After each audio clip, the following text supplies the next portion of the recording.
and understanding and excellent wisdom are found in you.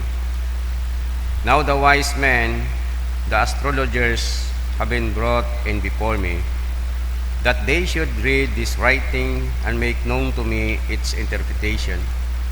But they could not give the interpretation of the thing. And I have heard of you that you can give interpretations and explain enigmas. Now, now if you can read the writing and make known to me its interpretation, you shall be clothed with purple and have a chain of gold around your neck, and shall be the third ruler in the kingdom. Then Daniel answered and said before the king, let your gifts be for yourself, and give your rewards to another. Yet I will read the writing to the king, and make known to him the interpretation. And you have lifted yourself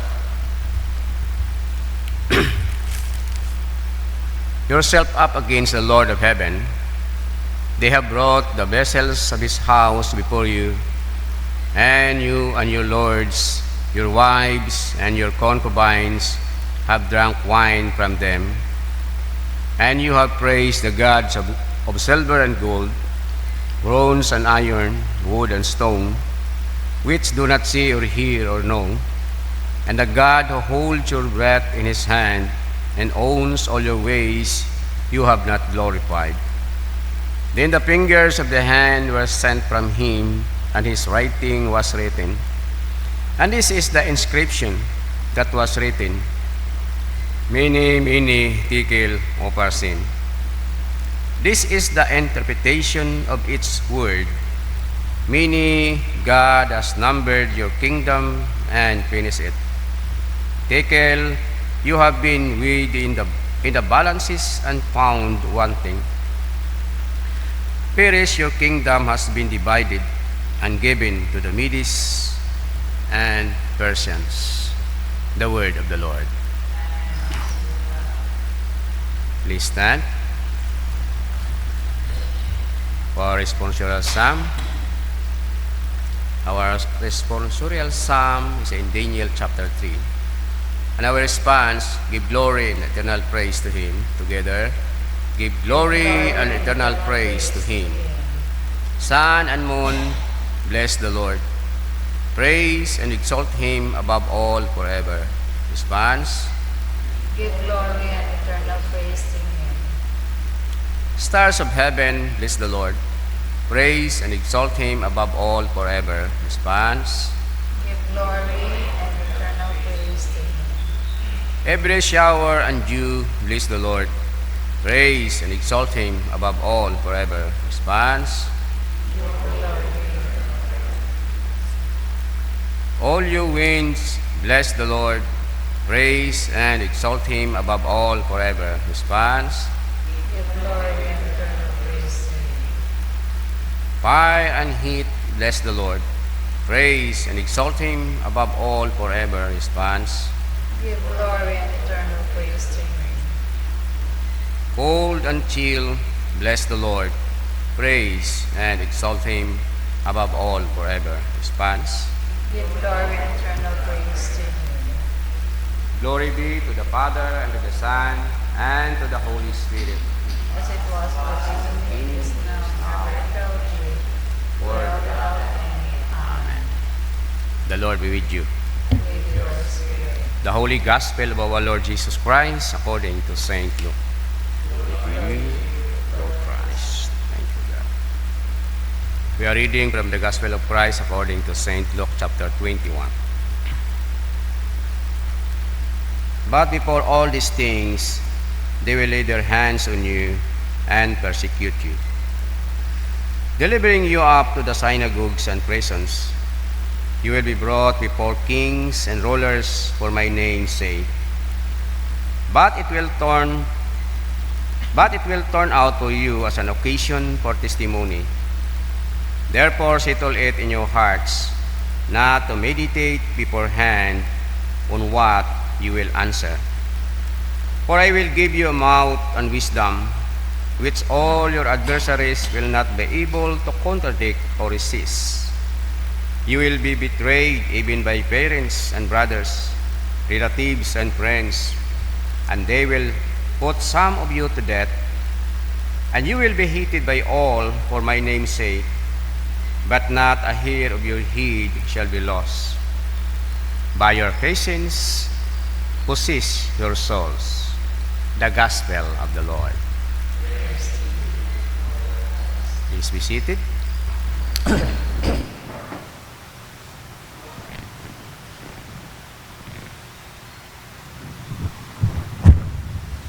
Good morning. Sa aton nga nga gospel makaron nga agahon nabatian naton agrumensahe nga gusto yung paabot katon. Jesus called us to stand firm. Jesus called to us to stand firm. Di ka nga sa aton nga gospel. Mga disciples pangutan na kay Jesus. Agraya ro ginhambay ni ro ay Jesus nga eksplanasyon sa nga mga pangutana dahil di karabi rong raya nga sa mga nahuna nga mga verses rong mga kaguluhan ag mga paghingabot. Rong mga kaguluhan paghingabot sa mga Kristiyano rong mga nagasunod kay Jesus. Ag ginhambay nga ni kara persecution,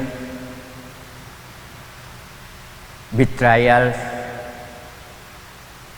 raya nga mga even death, hay ro iba nga mga tawo nga nagasunod kana, nagaproklamar nga morong Dios hay nakaagom it kamatayon. Agroy nga ni sa nang nabasa naton sa Bible yung mga sa mga nagkaganabo sa mga disciples, anang mga disciples, mga sumugunod na nga abo nga mga persecution, agabo man nga mga ginpatay bangod sana nga pagsunod kay Jesus, pagproklamar ay maurong Dios ag hari. Ku Domingo nga ni nakita nag celebrate Christ the King. Agruyon ay aton yung proklamar nga si Jesus rong King. Riba nga mga Kristiyano sa anang isip kung maging Kristiyano ay easy life. Pero bilang Kristiyano, there is sacrifices. Abo mga sacrifices, abo nga mga persecution, dahil karangan nila kita. Persecution, isang rejection sa pamilya, rejection sa mga friends, dahil puro yang mana kamo Jesus. Napriso dahil sa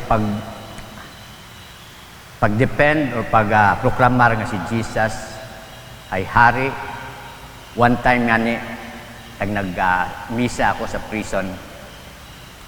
Gapa-communion din ako. Sir, communion ka mo, sir. Sinabat na nako nga. Ubraha tama na inyong ubrahon, ay gaubra matamana ako sa akon. Kung sambilog ba akong mga medyo may wrong pride na akong bagay tumaas man ay nag-agtuon nga niya ako si Jesus iya pare pakanon ka mo tapos ay reject pa ninyo pero wag gid ako nag-react. Ay sige sir, kung hindi ka timo ay okay lang, pero ibalat Doon do mga ginhambay nga mga persecution. Ibang mga Kristiyano kung sandya ay Kristiyano ay easy gulapi o narong comfort sandang kabuhi. Hindi ka na ginapa warning ka ni Jesus. When time has come, buko niya maksa ng mga disciples kundi ginapaabot mananda katon. Bilang mga followers ni Jesus. In my name, you will be persecuted. You'll be rejected or you'll be betrayed. Rejection, dahil sa ating nga kabuhi, kay bahan yung tarayang ara. Bilang Kristiyano, we must always found the opposite side of the world. We are chosen by God. Inpilit na kita Diyos. As a Christian, we are not persecutor, but persecuted. Anang aningin hambal, that rupag gina-persecute kita bangod sa aton nga pagpalo kay Jesus. Saraya nga mga butang arang ay na-persecute kita mabilang Kristiyano. Dayaro time ag opportunity nga we testified, we witness who is God nga atong naserbihan, who is Jesus nga aton naginakilaga nga Diyos ag Hari. Savior, who is Jesus, is our Savior. He is our Redeemer. Doon atong pag-witness sa ibang mga tao. Kaya kay Daniel, sa first reading, nga i-acknowledge mo ni King Belshazzar nga anang naging tawan imaw it position bilang third ruler. Dahil ibaw nagtindog kung ano gustong ipahimo ka na itato ng Ginoo. Kita man, we stand firm. Whatsoever persecution, whatsoever difficulties nga aton nga atubang, always naton, always kita nga sa side kita aton nga Ginoo. In a difficult times, in our problem, in a difficult situation, we must always put to mind and believe that Jesus is always in our side. He is before us. Una gid imaw. Someone who is strong than evil. When we stand beside Jesus, mapag-on kita. Ando yun daton nga witness bilang Kristiyano. Who is Jesus in our life? He is our King. He is our Lord. He is our Savior. Ando yun dapat ang kilagahon si Jesus. Di man kita maka-witness, di man kita maka-testimony kung buko nato kilaga raton ang ginapatihan. Ngani sa bilog naton nga padayonon ang warning gidakaton daya nga. We stand in that difficult time that Jesus is always in our side. Amen.